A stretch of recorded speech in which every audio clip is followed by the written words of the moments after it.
Mas Yasin dengan ciri khasnya biasanya mempersiapkan peso apa saya nggak tahu, itu melengkung seperti itu.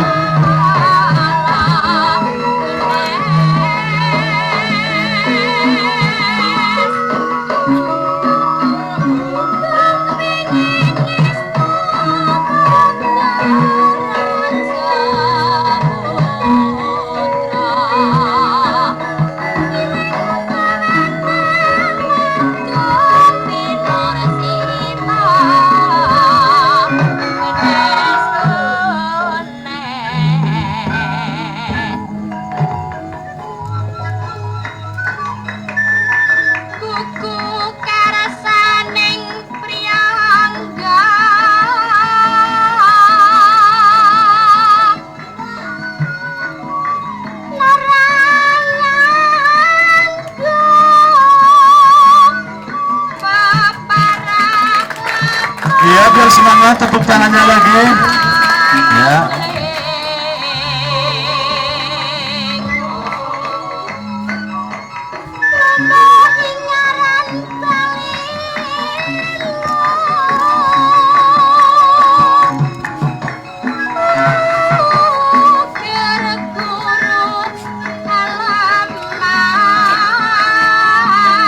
Mas Kasih, monggo Mas Kasih ya.